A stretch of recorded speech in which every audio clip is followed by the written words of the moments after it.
Você já se pegou em um silêncio que, em vez de paz, trazia um eco de ansiedade, aquela sensação persistente de que algo grita por dentro, mas você não sabe exatamente o que é ou de onde vem?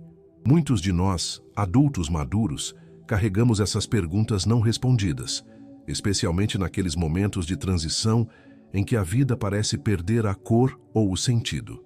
A maioria de nós caminha pela existência acreditando que o ego é apenas uma manifestação de vaidade, de orgulho ou de uma arrogância que precisa ser combatida. Mas a verdade é muito mais profunda e compassiva do que isso. Cláudio Naranjo, com sua sabedoria que unia a psiquiatria à espiritualidade, nos ensina que o ego é, na verdade, uma defesa cristalizada, uma estratégia de sobrevivência complexa que a criança que você foi precisou criar por amor e por uma necessidade desesperada de se manter viva emocionalmente. O que hoje chamamos de defeito foi, no passado, a única ferramenta disponível para evitar a desintegração diante da falta de afeto ou segurança. É fundamental que você compreenda, antes de darmos qualquer passo nesta jornada, que o seu jeito de ser, aquilo que você chama de personalidade ou temperamento, não é quem você verdadeiramente é, mas sim quem você precisou ser para não ser abandonado, ferido ou esquecido. Essa estrutura rígida que você carrega não é a sua essência, é a sua armadura. Imagine uma criança que, para garantir o olhar da mãe ou a aprovação do pai, precisou mutilar sua espontaneidade e se tornar a boazinha, o forte, o invisível ou o perfeito. Com o tempo, essa máscara grudou no rosto de tal forma que esquecemos que ela estava lá, confundindo a defesa com a nossa própria identidade. O trauma, portanto, não é um evento isolado no passado, mas essa desconexão contínua com quem somos, mantida por um guardião interno que ainda acredita estar em perigo. Para aprofundarmos essa visão, precisamos olhar através da lente compassiva de Gabor Maté, que nos lembra que o trauma não é o que aconteceu com você, mas o que aconteceu dentro de você como resultado do que lhe ocorreu. O ego funciona exatamente como o tecido de uma cicatriz. Ele se forma sobre a ferida aberta da dor emocional para proteger aquele local sensível. O tecido da cicatriz é rígido, é fibroso e não tem sensibilidade. Ele não sente o toque suave da vida, mas ele cumpre sua função biológica de proteção. O problema é que, ao blindar a ferida para não sentir a dor, também nos blindamos para não sentir a alegria, a conexão e a plenitude. Vivemos protegidos, mas anestesiados, carregando uma armadura pesada em tempos de paz, defendendo-nos de ameaças que já não existem mais no presente. A promessa deste nosso encontro sagrado não é entrar em guerra contra si mesmo ou tentar matar o ego, pois o combate apenas gera mais resistência e dor interna. O nosso objetivo é olhar para esse guardião cansado, essa parte de você que trabalhou incansavelmente por décadas, e dizer com gratidão: obrigado, você já pode descansar. Apenas quando permitimos que essa defesa relaxe, sem julgamentos e sem violência, é que a raiz invisível da sua essência, aquela parte pura, vibrante e autêntica que foi exilada, pode voltar a florescer. Prepare-se para uma jornada de reconhecimento e não de culpa, onde vamos entender que cada comportamento que hoje lhe limita foi, um dia, um ato de amor distorcido pela sobrevivência.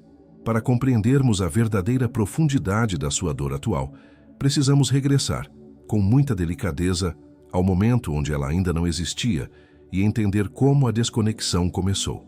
A teoria da degradação da consciência, que Cláudio Naranjo explicava com tanta clareza, nos diz que todos nós nascemos em um estado de essência, uma plenitude onde somos inteiros, vibrantes e naturalmente conectados com a vida. No entanto, muito cedo em nossa jornada, sofremos o que ele chamava de interferência, um momento ou uma sucessão de momentos onde o ambiente falhou em nos espelhar, em nos dar a segurança absoluta ou o amor incondicional de que precisávamos para continuar florescendo. Foi nesse instante de dor aguda e insuportável para uma alma pequena que a queda aconteceu, e a criança precisou encontrar uma maneira de não se desintegrar diante da falta de amor ou de proteção.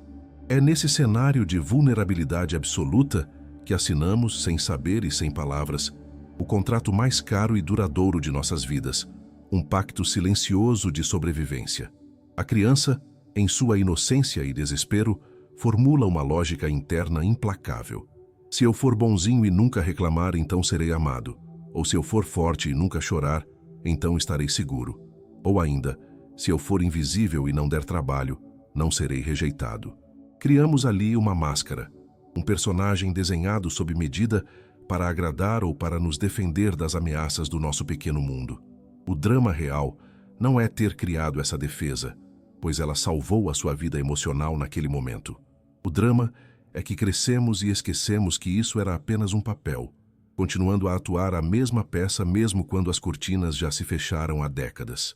Aqui reside o grande erro invisível que a maioria de nós carrega até o fim da vida. A crença inabalável de que a nossa personalidade é a nossa natureza, quando na verdade ela é apenas uma adaptação de emergência que nunca foi desligada. Você pode acreditar que é uma pessoa naturalmente ansiosa, naturalmente prestativa ou naturalmente agressiva, mas essas características são, muitas vezes, cicatrizes de comportamento, respostas automáticas que você foi obrigado a treinar exaustivamente para garantir um mínimo de afeto. A sua personalidade, nesse sentido, não é quem você é a crosta que se formou sobre quem você não pôde ser. É uma estrutura artificial que, embora tenha sido vital para sua proteção, hoje funciona como uma represa, que impede o fluxo livre da sua verdadeira essência. A ciência moderna, de mãos dadas com a sabedoria espiritual, nos mostra que isso não é apenas uma escolha psicológica ou uma falha de caráter, mas uma necessidade biológica profunda gravada na sua carne. O cérebro infantil, buscando desesperadamente a homeostase, que é o estado de equilíbrio e segurança, cimenta esses caminhos neurais de defesa muito antes mesmo que a linguagem se forme ou que você tenha consciência de si mesmo. O seu sistema nervoso aprendeu que ser você mesmo era perigoso e que ser o personagem era seguro, e essa lição foi tão bem aprendida que se tornou automática, operando nas sombras do seu inconsciente e ditando suas reações até o dia de hoje. Ao adentrarmos o terreno das emoções, precisamos ressignificar uma palavra que foi distorcida pelo uso comum: a paixão. No Eneagrama de Cláudio Naranjo, a paixão não se refere a um romance ardente ou a um entusiasmo pela vida, mas recupera seu sentido original de pathos, que significa sofrimento. A sua paixão dominante é o vício emocional do seu caráter, aquela dor crônica e repetitiva que funciona como um pano de fundo para todos os seus dias.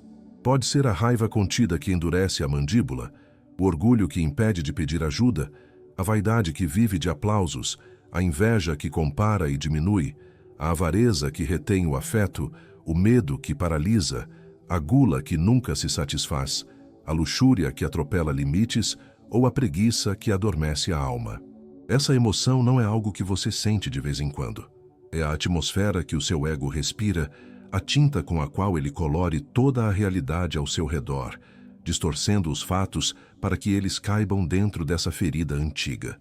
Existe um fator silencioso e perturbador que precisamos encarar com honestidade. Você já notou uma atração magnética, quase irresistível, por situações ou pessoas que confirmam a sua visão de mundo dolorosa? Por quê? Racionalmente querendo a paz, você acaba se envolvendo em dinâmicas que trazem de volta a mesma rejeição, a mesma raiva ou o mesmo abandono? A resposta não é que você gosta de sofrer, mas sim que o seu sistema aprendeu a confundir dor com existência. O ego busca confirmação, não felicidade. Se a sua crença central é "eu não sou importante", o seu inconsciente, como um radar de alta precisão, vai detectar e atrair exatamente aquela pessoa que irá ignorá-lo, apenas para validar a verdade que a criança ferida construiu. É uma lealdade trágica à própria dor, onde preferimos ter razão sobre a nossa desgraça a sermos felizes de uma forma que desconhecemos. A neurociência ilumina esse calabouço emocional, explicando o mecanismo da dopamina em relação ao trauma. O nosso cérebro é uma máquina de previsões que busca incessantemente o familiar, pois o familiar, mesmo que doloroso, é percebido biologicamente como seguro. Ele se vicia na química da própria neurose, criando uma dependência fisiológica dos neuropeptídeos associados à sua paixão dominante.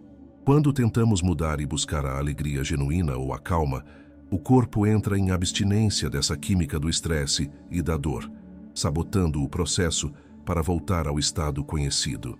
Portanto, o que chamamos de meu jeito de ser é, muitas vezes, uma dependência química de um estado emocional limitante, uma busca incessante por familiaridade em vez de felicidade, onde repetimos o passado simplesmente porque não sabemos como habitar o presente sem ele. Mas o ego não se sustenta apenas na emoção visceral. Ele é também um arquiteto mental sofisticado que precisa justificar essa dor. Ele cria o que chamamos de fixação, uma mentira cognitiva ou uma narrativa interna que sustenta toda a estrutura do trauma. O ego não é apenas o que você sente, é o que você conta para si mesmo sobre o que sente. Ele tece uma racionalização do absurdo, criando frases lógicas para defender comportamentos que lhe fazem mal. Ele sussurra constantemente em seu ouvido: "O mundo é um lugar perigoso, por isso preciso estar sempre alerta." Ou "Eu não mereço ser amado pelo que sou, então preciso comprar o amor sendo útil." Ou ainda, "Ninguém fará por mim, então tenho que carregar o mundo sozinho." Essas narrativas não são verdades universais. São as grades da sua prisão mental, forjadas para dar sentido a uma dor que, de outra forma, seria insuportável. Precisamos ter um cuidado profundo e vigilante com as nossas certezas absolutas. Onde você tem mais certeza inabalável sobre como a vida funciona ou como as pessoas são, é provavelmente onde reside sua maior cegueira espiritual. A fixação é uma lente que distorce a luz da realidade, fazendo com que você veja apenas o que confirma o seu medo.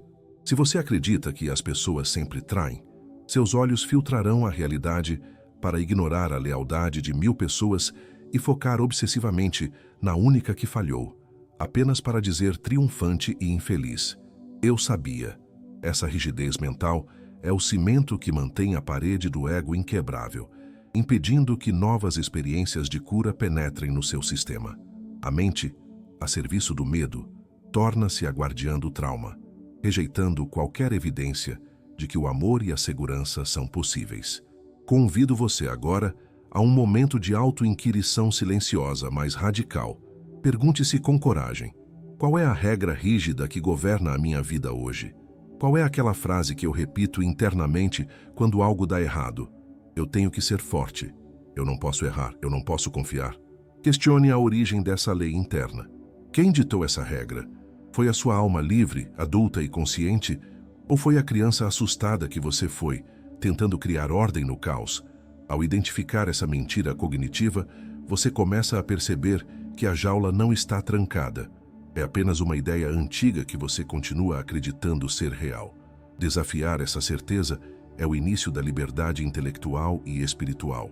Muitas vezes, ao tentarmos curar nossas feridas, esbarramos em uma resistência misteriosa, como se uma parte oculta de nós se recusasse a soltar o sofrimento. E a razão para isso é tão comovente quanto trágica: a lealdade. Existe no inconsciente de cada criança um amor cego tão profundo pelos pais ou cuidadores que ela prefere adoecer a se diferenciar deles. Aprofundando essa verdade difícil, percebemos que mantemos o trauma não apenas por hábito, mas por um pacto de fidelidade. Inconscientemente, ser feliz, próspero ou emocionalmente saudável em uma família marcada pela dor é sentido pela criança interna como uma traição ao clã. É como se, ao nos curarmos, estivéssemos abandonando aqueles que amamos no naufrágio de suas próprias limitações. E para não sentir a culpa dessa separação simbólica, sabotamos nossa própria felicidade para permanecermos iguais e pertencentes.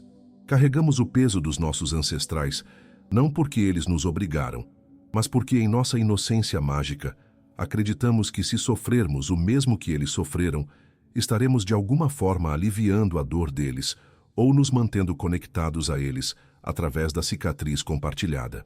Esse mecanismo deságua no que chamamos de amor negativo, uma busca incessante e dolorosa, onde continuamos procurando nos outros, em nossos cônjuges, chefes ou amigos, o amor que não tivemos dos pais, usando exatamente as mesmas estratégias infantis que falharam no passado. Projetamos o rosto do pai exigente no chefe crítico, ou a face da mãe distante no parceiro frio, e tentamos, com a insistência de quem luta pela vida, vencer essa batalha antiga no tempo presente, esperando que, desta vez, o final da história seja diferente. É um teatro de repetições onde o elenco muda, mas o roteiro de desamparo permanece intacto, pois a criança ferida dentro de nós ainda acredita que, se ela se esforçar o suficiente, finalmente transformará a rejeição em acolhimento. Vivemos presos em um ciclo de espera, aguardando que o mundo nos dê o que ficou faltando lá atrás, sem perceber que estamos pedindo água a pedras que não têm como nos saciar. A grande virada de chave, a libertação que a sua alma anseia, acontece quando você reconhece que curar-se é a única forma real e digna de honrar seus ancestrais. Ao quebrar a corrente de transmissão do trauma, você não está traindo sua família. Você está se tornando o elo de ouro que interrompe a herança da dor.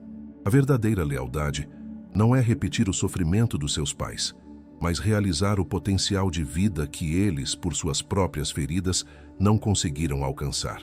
Quando você se cura, você libera não apenas o seu futuro, mas também o passado, retirando de seus ombros a carga de terem que ser perfeitos e permitindo que eles sejam apenas humanos, com suas falhas e destinos, enquanto você segue livre para viver o seu próprio.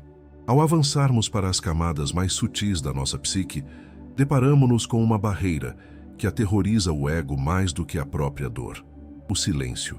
Cláudio Naranjo nos ensina que o ego é, em sua essência, uma atividade constante, uma agitação perpétua, projetada para preencher um vazio interior insuportável, a falta de contato com o ser. O ego tem o que os antigos chamavam de horror ao vácuo. Ele precisa de barulho, de problemas, de conflitos ou de distrações para sentir que existe. Se você parar totalmente, se o drama cessar e as preocupações se calarem, surge a pergunta aterrorizante: se eu não sou os meus problemas, nem as minhas conquistas, nem os meus pensamentos, quem sou eu? Para a estrutura defensiva que você construiu, esse vazio não parece paz. Parece aniquilação, parece a morte da única identidade que você conhece. Observe com honestidade compassiva os sinais sutis dessa fuga em seu dia a dia, a compulsão quase elétrica por fazer, por pensar, por ajudar excessivamente os outros ou por se distrair nas telas luminosas ao menor sinal de tédio. Essa urgência não é produtividade, é defesa. É o ego correndo desesperadamente para não cair no abismo do seu próprio interior. O silêncio é evitado, porque nele as vozes abafadas da alma começam a subir à superfície, e as dores que escondemos sob o tapete da ocupação ameaçam se revelar. O homem moderno vive exausto, não apenas pelas exigências do mundo, mas pelo esforço hercúleo de manter esse barulho interno ligado 24 horas por dia, consumindo sua energia vital apenas para evitar o encontro consigo mesmo. Mas aqui reside o grande paradoxo da cura espiritual. Para encontrar a si mesmo, você precisa estar disposto a não ser ninguém por um momento, a soltar as definições e mergulhar no desconhecido. O que o ego teme como um abismo escuro é, na verdade, o vazio fértil, o útero de todas as possibilidades, o espaço sagrado onde a criação acontece. É apenas quando paramos de sustentar a máscara e permitimos esse silêncio que a cura pode operar, pois é nesse espaço, onde as velhas histórias perdem a força, que a neuroplasticidade da alma atua e a presença verdadeira pode emergir. Não tenha medo do silêncio que se aproxima. Ele não é o fim. É o começo de quem você realmente é, livre das amarras da sobrevivência. Neste ponto crítico da nossa jornada, precisamos iluminar uma das armadilhas mais sutis e perigosas do caminho do autoconhecimento. Um desvio que Cláudio Naranjo denunciava com rigor amoroso: o ego espiritualizado. É extremamente comum, quando começamos a buscar a cura, que o nosso ego, sentindo-se ameaçado pela mudança, sequestre os novos conceitos aprendidos e os use para se fortalecer, transformando a nossa neurose antiga em uma virtude disfarçada e intocável. A pessoa que sofria de dependência emocional passa a chamar sua necessidade do outro de compaixão profunda. Aquele que se isolava por medo do julgamento passa a rotular seu distanciamento frio como desapego espiritual. E a arrogância intelectual se veste com as roupas da sabedoria superior. O ego é um camaleão habilidoso e aprende rapidamente a linguagem da luz para continuar operando nas sombras, fazendo com que acreditemos que estamos evoluindo quando, na verdade, estamos apenas sofisticando as nossas defesas. Precisamos desmistificar, com urgência, os mitos românticos sobre ser uma pessoa boa. A bondade que nasce do ego é calculada, é um comércio oculto, onde a moeda de troca é a segurança ou o reconhecimento. Ela diz silenciosamente: eu serei bom e irrepreensível para você, para que você não tenha motivos para me abandonar ou me atacar. Essa falsa virtude é exaustiva, pois exige um monitoramento constante da própria imagem e gera um ressentimento surdo quando o mundo não retribui o nosso sacrifício. Por outro lado, a bondade da essência é espontânea, flui sem esforço como a água de uma nascente. Ela não pede recibo, não calcula o retorno e não se preocupa com a aplauso, pois nasce da abundância do ser e não da carência da falta. A verdadeira virtude não é uma medalha que se exibe no peito para provar o nosso valor, mas o perfume natural de uma alma que se reconciliou consigo mesma. Convido você a fazer um teste de realidade, um exame de consciência despido de qualquer julgamento. Olhe para as suas ações mais nobres, para as suas ajudas e para os seus silêncios sábios e pergunte-se: eu estou agindo por um transbordar de amor genuíno ou pelo medo terrível de deixar de ser visto como a pessoa boa? Se eu parasse de fazer isso agora, eu sentiria culpa ou sentiria que perdi o meu valor? A resposta honesta a essas perguntas pode doer, mas é uma dor que cura. Reconhecer que muitas vezes fomos bons por medo e não por amor não nos torna pessoas ruins, torna-nos humanos conscientes, prontos para abandonar a performance da santidade e abraçar a humildade real de quem está aprendendo a amar sem segundas intenções. À medida que a mente começa a entender suas armadilhas, precisamos descer para o território onde as palavras falham e a verdade reside sem filtros: o corpo. Conectando a visão de Naranjo aos ensinamentos fundamentais de Wilhelm Reich, compreendemos que o corpo não é apenas um veículo para a mente, mas a biografia fundida na biologia. Cada trauma não processado, cada choro engolido na infância e cada impulso de defesa que foi reprimido não desapareceram. Eles foram congelados nos músculos, transformando-se no que chamamos de couraça caracterológica. A sua postura curvada, a tensão crônica que habita seus ombros como um peso fantasma, o aperto constante no peito ou o nó na garganta não são apenas sintomas físicos, são memórias vivas, são a história da sua sobrevivência escrita na carne, onde o corpo continua gritando aquilo que a boca foi proibida de falar. A raiz invisível do trauma tem um endereço fixo. Ela mora no seu sistema nervoso autônomo. É por isso que tantas vezes você entende racionalmente o seu problema, lê todos os livros e sabe exatamente o que deve fazer, mas na hora da gatilho, o seu corpo sequestra a sua vontade e reage com o mesmo medo ou a mesma paralisia de sempre. A mente pode esquecer ou ressignificar a narrativa, mas o corpo tem uma memória implacável e continua reagindo ao chefe autoritário como se ele fosse o pai perigoso, disparando o coração e fechando o estômago.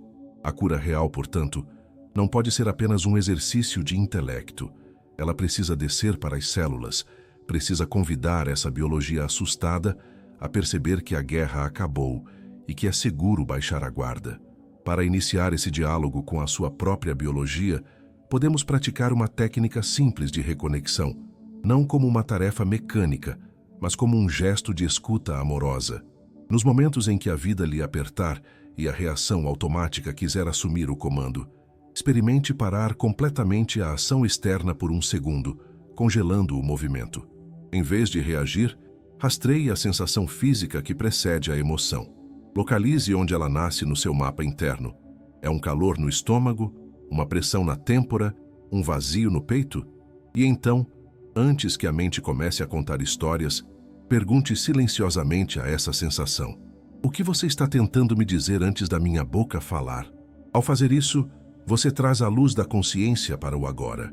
Interrompe o piloto automático e abre um espaço sagrado entre o sentir e o agir, onde a liberdade começa a respirar novamente.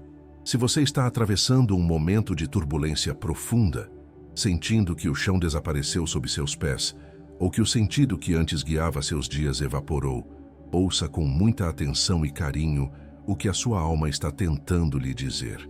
É comum, especialmente na maturidade, olharmos para nossas crises, sejam elas separações, perdas profissionais, lutos ou aquele vazio existencial que surge no meio da tarde, como sinais de fracasso, como se tivéssemos errado o caminho em algum ponto. Mas a visão de Cláudio Naranjo nos convida a uma inversão radical dessa expectativa. O sofrimento aumenta não porque você está regredindo, mas porque a sua essência cresceu demais para o espaço apertado do seu ego. Assim como o pinto precisa quebrar a casca do ovo para nascer, a sua alma precisa romper a estrutura rígida da sua personalidade antiga para poder respirar.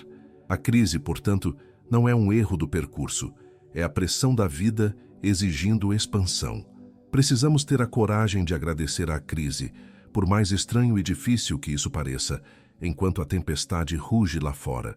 Ela é a prova definitiva de que a estratégia antiga, aquela máscara que você usou por décadas para se proteger e ser aceito, faliu. O que servia para a criança ou para o jovem adulto já não serve para quem você está se tornando agora. A dor aguda que você sente é o atrito entre quem você fingia ser e quem você realmente é, clamando por espaço. É um convite severo, mas amoroso, para que você pare de investir energia em sustentar um personagem que já morreu e comece a investir na descoberta da pessoa real que está pronta para nascer. Não estamos falando de um fim, mas de uma morte em vida necessária. É preciso deixar morrer o que é falso para que o verdadeiro possa, finalmente, ocupar o seu lugar de direito. Como navegamos, então, por essa transição sem nos afogarmos no caos das emoções? A resposta reside no desenvolvimento de uma nova faculdade interna, o observador neutro. A neurociência moderna chama isso de metacognição, que é a capacidade extraordinária do cérebro humano de observar o próprio pensamento sem ser o pensamento. É a habilidade de sair do piloto automático, daquela rede de modo padrão, onde reagimos sem pensar, e subir para uma torre de vigilância calma e silenciosa. A prática da atenção plena, na visão profunda de Naranjo, não é apenas uma técnica de relaxamento para aliviar o estresse do dia, é uma confrontação corajosa com a realidade interna. É a disposição de sentar-se consigo mesmo e olhar para a sua sombra, para a sua inveja, para o seu medo e para a sua raiva sem julgar, sem condenar e principalmente sem desviar o olhar. Para integrar essa postura em sua vida, podemos usar um modelo mental poderoso que separa a sua consciência da sua reatividade. Imagine que o seu ego, com todas as suas birras, medos e exigências, é uma criança assustada sentada no banco de trás do carro da sua vida. Você, o observador consciente, o adulto espiritual, é quem está ao volante. Durante a viagem, a criança pode gritar, pode chorar, pode espernear e dizer que o mundo vai acabar. E você a ouve com compaixão. Você entende que ela está com medo, mas você não solta o volante e não deixa que ela dirija o carro. A maioria de nós passou a vida deixando a criança ferida dirigir. E é por isso que acabamos em estradas que não queríamos percorrer. Assumir o volante não significa expulsar a criança do carro, mas sim tirar dela a responsabilidade de conduzir o seu destino, devolvendo a liderança para a parte de você que sabe para onde está indo. Quando conseguimos observar sem reagir, abrimos as portas para a grande alquimia da alma, o processo que Naranjo descrevia como a passagem da paixão para a virtude. A cura real não exige que você elimine a sua energia vital ou se torne uma pessoa apática e sem sentimentos. Ela pede que você transforme a qualidade dessa energia. A mesma força vulcânica que antes se manifestava como raiva destrutiva, quando acolhida e compreendida, transmuta-se em serenidade e em uma força de ação justa. O orgulho que antes precisava se inflar para esconder a insegurança, relaxa e se transforma em humildade real, que é apenas o reconhecimento do seu tamanho exato no universo. O medo, que antes paralisava, converte-se em coragem e fé. Nada é desperdiçado na economia da psique. Tudo é matéria-prima para a sua iluminação pessoal. Essa transmutação acontece através da ação consciente, no terreno sagrado do cotidiano. A liberdade humana não reside em não sentir coisas negativas, mas na capacidade de escolher agir apesar do que se sente. É na pequena pausa milagrosa entre o gatilho, aquilo que o irrita ou assusta, e a sua reação que reside a sua liberdade. Se antes você gritava automaticamente quando se sentia desrespeitado, agora você sente a raiva subir, observa-a, respira e escolhe responder com firmeza e calma. É nesse micro-momento de escolha que o karma é quebrado e o destino é reescrito. Este processo é, em última análise, um retorno à inocência, mas uma inocência muito diferente daquela da infância ingênua. É uma inocência sábia, conquistada através do fogo da experiência. Recuperamos a espontaneidade da criança, a capacidade de rir, de brincar e de viver o momento presente. Mas agora essa criança está protegida pela sabedoria do adulto, que sabe se cuidar e estabelecer limites. A santa ideia, que no Eneagrama representa a percepção clara da realidade sem os véus do trauma, substitui a ilusão nebulosa que nos guiava. Começamos a ver o mundo não como um campo de batalha onde precisamos sobreviver, mas como uma escola sagrada onde estamos aprendendo dia após dia a arte de amar. Chegamos ao fim desta etapa da nossa jornada, mas o verdadeiro caminhar começa agora, no silêncio do seu cotidiano. Quero que você respire fundo e reconheça uma verdade fundamental que talvez tenha passado despercebida. Proteger o trauma, segurar essas máscaras e manter as defesas altas consome uma quantidade imensa da sua energia vital. Se você se sente frequentemente exausto, com a sensação de que a vida é um esforço constante ou de que falta brilho nos seus dias, entenda que esse cansaço não é apenas físico, é o custo energético de manter uma guerra civil dentro do próprio peito. Soltar essa defesa, baixar a guarda e permitir que o mundo veja quem você realmente é, pode parecer aterrorizante no início. Sentimos-nos nus, desprotegidos, como se estivéssemos caminhando sem pele em um mundo cheio de espinhos. Mas é preciso atravessar esse medo, pois a vulnerabilidade não é fraqueza, é a única porta disponível para a paz real e inabalável que a sua alma tanto busca. Lembre-se sempre das palavras que Cláudio Naranjo nos deixou como um legado de esperança. A cura é o processo de nos tornarmos inteiros novamente, recuperando as partes de nós mesmos que exilamos. Nós não estamos aqui para consertar uma máquina quebrada, nem para aprimorar um ego que já não serve. Estamos aqui para um resgate. Estamos voltando para casa para buscar aquela criança sensível, aquele artista espontâneo, aquele ser amoroso que foi trancado no porão do inconsciente para ser protegido. A cura é o abraço de reencontro entre o adulto que sobreviveu e a essência que nunca deixou de esperar por você. Para sustentar esse processo nos momentos difíceis, leve consigo a visão de Stanislav Grof, que comparava esses períodos de transformação intensa não a uma doença, mas a uma emergência espiritual. Pense nisso como um parto. Um parto é doloroso, é bagunçado, é assustador e envolve uma luta visceral pela vida. Mas a dor do parto não é uma dor de morte, é uma dor de nascimento. O desconforto que você sente ao mudar padrões não é um sinal de que algo está errado, mas o sinal vital de que o seu verdadeiro eu está empurrando as paredes do útero do ego para vir à luz. Não estamos apenas sobrevivendo, estamos facilitando o nascimento de quem você veio para ser. Como próximo passo prático para os dias que virão, deixo um convite simples, mas profundamente transformador, para a sua rotina. Comprometa-se com um exercício de autoobservação gentil. Nos próximos dias, fique atento aos momentos em que o seu guardião, o seu ego, tenta assumir o controle abruptamente para te defender de uma crítica, de um silêncio ou de uma dor que pertence ao passado. Quando notar que a armadura se levantou, não lute contra ela. Apenas respire. Olhe para essa parte defensiva e diga internamente: Eu vejo você. Eu agradeço por tentar me proteger, mas eu estou seguro agora. Você pode descansar. Se algo nesta mensagem tocou aquela raiz invisível que habita em você, se fez vibrar uma corda interna que estava silenciosa, eu convido você a deixar sua marca nesta comunidade. Escreva nos comentários a frase que sela o nosso compromisso de hoje. Eu aceito o descanso do meu guardião e o despertar da minha essência.